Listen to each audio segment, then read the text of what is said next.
Have you ever felt like something inside you is starting to shift, even though you don't know why? It's like a quiet inner voice is telling you there's more to life than what you've known so far. It doesn't feel random or like a passing feeling. It feels like a deep message, waking up at just the right moment. This isn't a coincidence. It's a sign that you might be stepping into one of the most important and powerful journeys of your life, a spiritual awakening. This isn't just about changing your thoughts or beliefs. It's a process that shakes you deeply, helping you break free from false ideas and showing you the world in a whole new way. Every person's awakening is different, like a one-of-a-kind energy that no one else has. But still, there are common stages that many people go through. These stages are like steps that take you from your old self to a new self, one that feels real, free, and closer to something greater. In this video, we'll go through the 5 main stages of spiritual awakening together. This isn't a fixed set of rules, but more like a helpful guide to see where you are in your journey and what might come next. From the confusion that shakes up your life to the calm that comes when your soul feels strong, each stage has its own meaning, power, and lessons. This won't be just facts or random ideas. It's a deep look into the inner changes that people go through when they become more aware. Listen with an open heart and notice what feels true for you. Most of all, remember you are not doing this alone. If you're here right now, your soul has probably already started to wake up. That feeling alone can be a strong sign that your journey of change has already started. A spiritual awakening isn't something new or just a trend. It's been part of human life for thousands of years, written about in old books, practiced in temples long forgotten, and shared by word of mouth through many generations. What we now call the stages of awakening were once called the soul's initiation steps. In ancient Egypt, the temple guides of Isis and Osiris led people through deep inner journeys that were like spiritual deaths and new beginnings. These weren't just shows or performances, but real tests of the spirit. The person going through it had to face inner confusion and not knowing, before finding truth and a sense of oneness with all things. This path had 12 symbolic gates, each showing a rise in awareness. In Hindu traditions, awakening is often described through the movement of Kundalini, a snake-like energy that starts at the base of the spine. As this energy rises through the body's energy centers, or chakras, it opens up new ways of seeing and leads to a state of full awareness, called samadhi. This rise brings its own lessons and challenges along the way. In Buddhism, the idea of awakening is there too. Before he became the Buddha, Siddhartha Gautama went through many inner struggles. He left his old life, doubted himself, fought with his own ego, found awakening under the Bodhi tree, and then chose a life of helping others. His followers came to see that real spiritual awakening always brings a break from the old, followed by clarity and deep change. In the old spiritual writings of Gnostic Christianity, there is mention of heart knowledge and the journey of the soul. Awakening isn't just about taking on new ideas or switching religions. It's a choice to go on an inner journey toward a higher truth. This is the same inner place that Jesus spoke of when he said, "The kingdom of God is within you." In the Gospel of Thomas, Jesus isn't shown as someone outside who saves you, but as a light inside you that needs to be awakened. The Neoplatonist philosopher Plotinus believed that the soul comes into the physical world to learn, forget its true self, and then slowly remember it again, a process they called sacred remembering. This is how the soul returns to its true source, what they called the One. Even in many native cultures, the idea of awakening appears in shamanic teachings. It often begins with a call from spirit, or a life crisis or illness that starts a deep change. Those who follow this call face tests like being alone, seeing visions, fasting, or facing the death of the ego. After going through this, they come back changed, as healers, teachers, or guides. These ways of awakening, though from different times and places, all point to the same truth. Awakening is not just one big moment. It's a path. It's not just a flash of light, but a deep and lasting change. It can be hard and painful, but it's always meaningful. This path moves through steps and turning points that take us from darkness to light, from confusion to understanding, and from the small self to something much greater. Even today, in a world filled with noise and distractions, people are still waking up. We may not worship old statues or live in silence in caves, but the journey is still the same. The 5 stages of awakening we'll look at next come from ancient wisdom passed down through the ages. These stages are like keys that unlock your deeper self.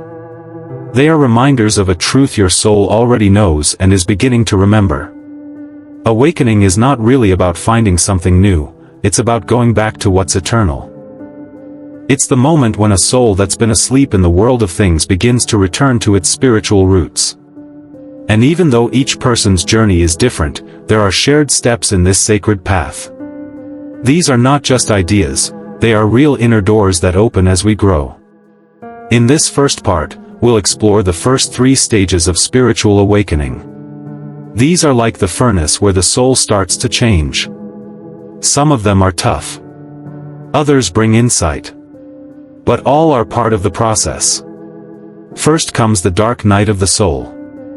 It's the part most people fear, but it's very important. This is the breakdown.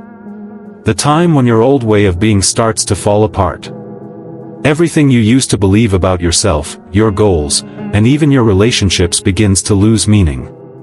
You may feel lost, empty, or cut off from the things that once gave you peace. Christian mystics like St. John of the Cross called this stage the dark night of the soul.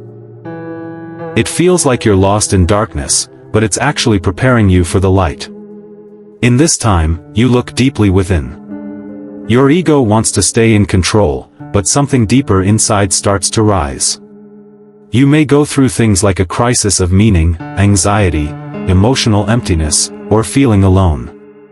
But this isn't a punishment. It's like fire that clears the way. Just like a caterpillar breaks down before turning into a butterfly, you're starting to change. Next comes the inner call. After the breakdown, something new starts to grow. It may feel small at first, but it won't go away. This is the call. It's a quiet but strong feeling that there's more to life than what you've known. You start to question everything. Who am I, really? Why am I here? What does all this mean? These questions start to fill your mind. You begin to feel pulled towards spiritual ideas, old teachings, and symbols that seem to speak to something deep inside you. It's like something is drawing you in, pushing you to understand yourself better. This stage is like the first step of awakening in many traditions. It's when your soul starts to remember its real self. You may not have all the answers yet, but you feel a strong hunger for truth. You sense that there's something deeper waiting for you to find. So, you begin to search on purpose.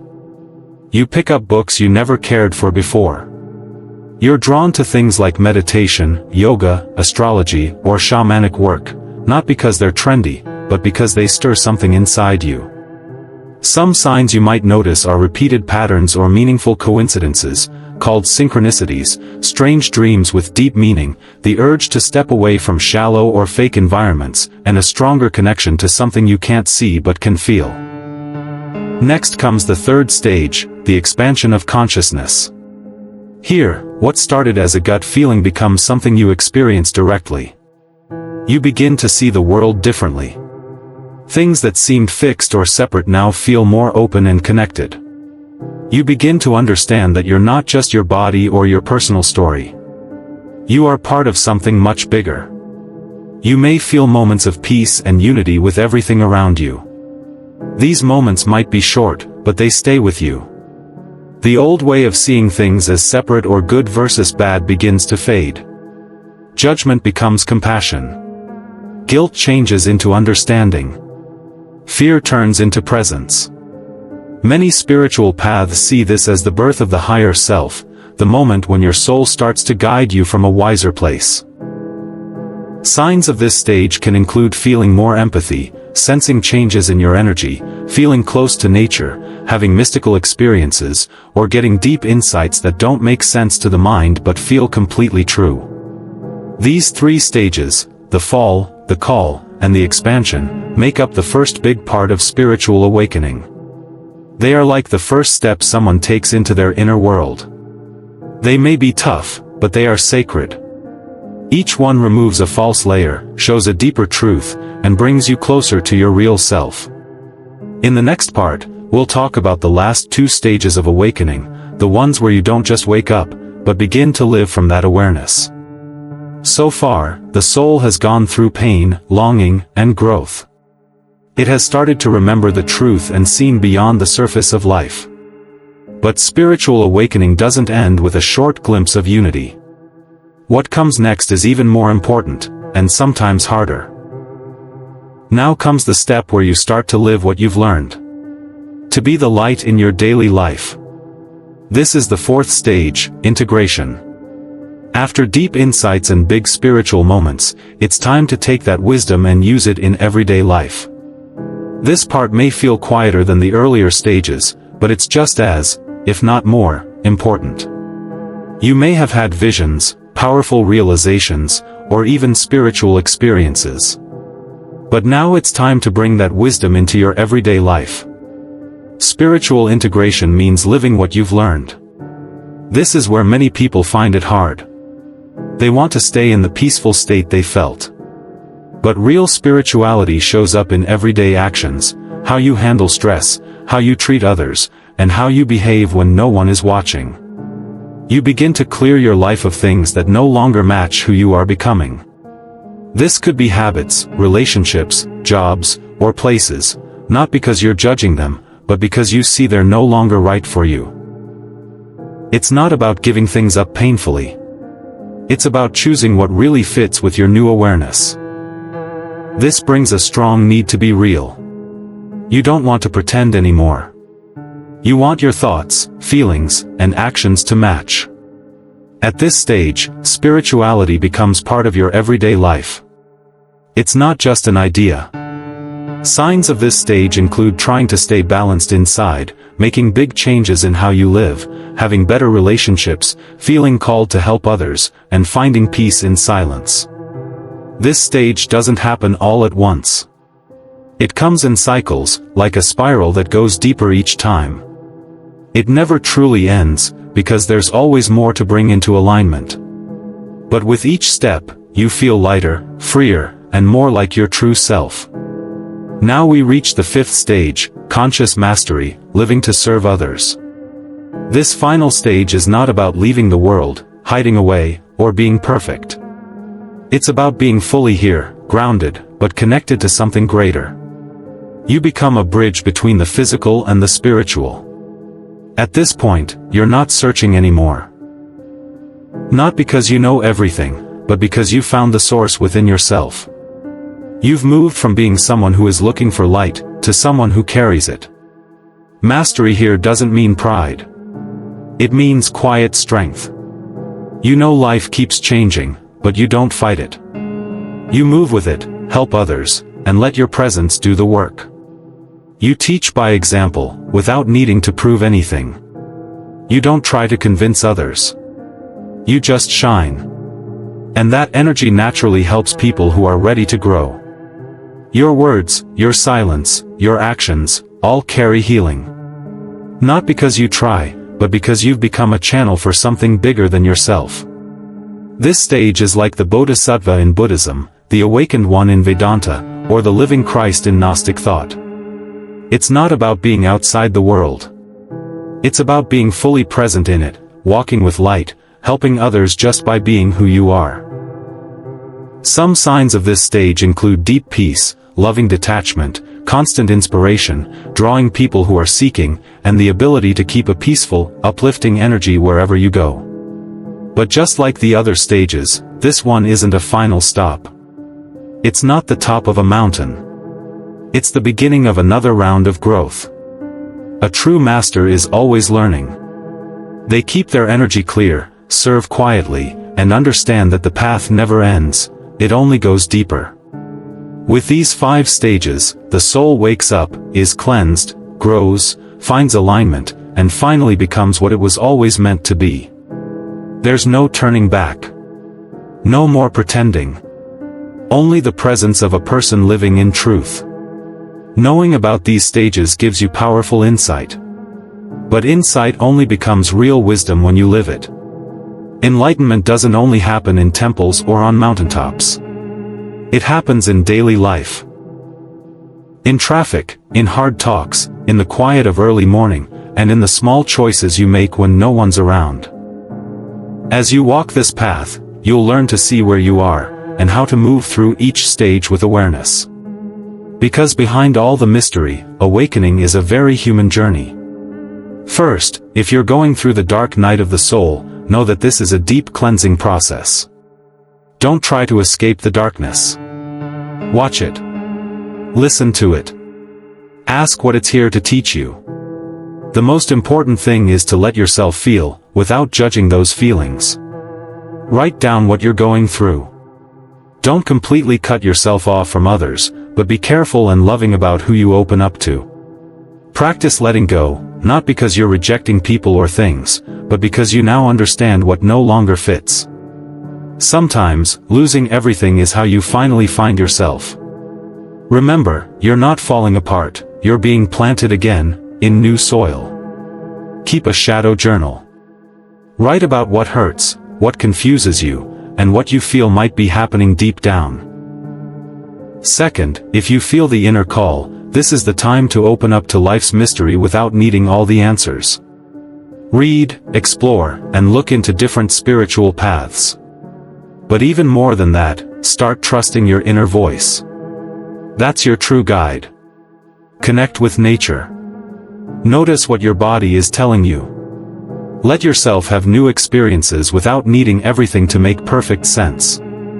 Try simple practices like meditation, guided imagery, mindful walking, or prayer. Your soul will speak in a way you're ready to hear. You can also create a small altar or sacred space. It doesn't need to be fancy, just include items that remind you of your intention to reconnect with the spiritual. Third, if you're in the stage of expanded awareness, you're starting to feel part of something much larger. Your emotions may feel more gentle, and your thoughts may start to open up. This is a time to connect more deeply with what you can't see. Don't rush the process. Your mind may want to figure everything out, but the soul speaks in a quiet voice. Watch your words, choices, and behavior, not because you need to be perfect, but because now you know everything has its own energy. Choose with presence and care. Protect your energy and practice sitting in silence. Set aside 10 minutes each day to just be still, with no goal, just presence. The soul grows stronger through simple things. Fourth, if you're working to bring everything you've learned into your daily life, this is when real change begins. You no longer need to be out in nature to feel spiritual. You can hold your energy even in a busy, noisy place. Still, you may be pulled back toward old habits, people, or places that reflect your past. Don't fight them. Thank them for what they taught you, and move forward in a new direction. Now is the time to build new routines, how you eat, rest, who you spend time with, and what habits you keep, not as chores, but as ways of showing love to your new self. Make your own sacred routine. This could be a quiet morning or evening practice where you meditate, give thanks, clear your energy, and remind yourself of your path. Fifth, if you're in the stage of conscious mastery, you've stopped searching and started living from your truth. You're no longer here to impress anyone, you're here to shine. Your ego keeps softening, and each day becomes a chance to let go and trust. But this stage also asks for humility. A true master keeps learning, keeps making mistakes, and keeps growing. The journey never ends. It just goes deeper. Offer help to others, but don't forget yourself. Guide others without needing them to rely on you, and help without taking on their pain. This is the balance of living with your feet firmly on the ground and your soul reaching toward the sky. Practice quiet acts of kindness. Do something each day for someone without looking for attention. Real strength grows in silence, in the quiet space of the soul. So how do you know which stage you're in? The answer is already inside you, in your body, your emotions, and your dreams. No stage is better than the others. This journey isn't a straight line. You might be in more than one stage at the same time. Or you might return to an earlier stage to heal something that wasn't finished. What matters is that you know where you are, accept it, and move forward with honesty. This isn't a path that takes you outward, it's a deep journey inward, into the sacred space of your own soul. Now that you've seen the 5 stages of spiritual awakening, you might realize something important. There's no final ending. Only ongoing growth. Awakening isn't something you finish. It's a way of living. It's choosing every day to keep your inner eyes open, even when the world seems asleep. This path doesn't move in a straight line. It doesn't go upward like a ladder. It moves like circles, going deeper each time, into your center, bringing more truth, more understanding, and more kindness. Maybe today you're going through the dark night of the soul and everything feels like it's falling apart. Or maybe you just felt the call and don't know where to begin. Maybe you've been doing inner work for years and are learning to live it quietly, without needing approval. Where you are doesn't matter as much as the fact that you are walking toward your real self. Awakening isn't just one big moment. It's a choice you make each day. Each morning, ask yourself, where do I want to live from today, fear or love? Old habits, or the truth of who I am? Each time you choose your soul, even in the smallest ways, you're not just changing your life. You're helping the whole world grow. Because when one person wakes up, that light touches everyone. This video isn't here to give you all the answers. It's here to remind you that the answers are already inside you. Each stage you go through is part of a greater plan, made by your higher self, to help you remember who you really are. So when you feel lost, stuck, or forgetful, return to this map. Not as something to follow strictly, but as a mirror to see your true self. And remember, no awakening is too small, and no shadow is too dark. Every part of your experience, if faced with awareness, brings you closer to truth. If this message touched something inside you, subscribe to keep exploring these deeper teachings and the wisdom of the soul. Like the video if you felt something awaken in you. Share it with others who are ready to remember who they are. Because awakening doesn't happen alone. It happens in connection, in community, and in love. And you, soul traveler, which stage are you in?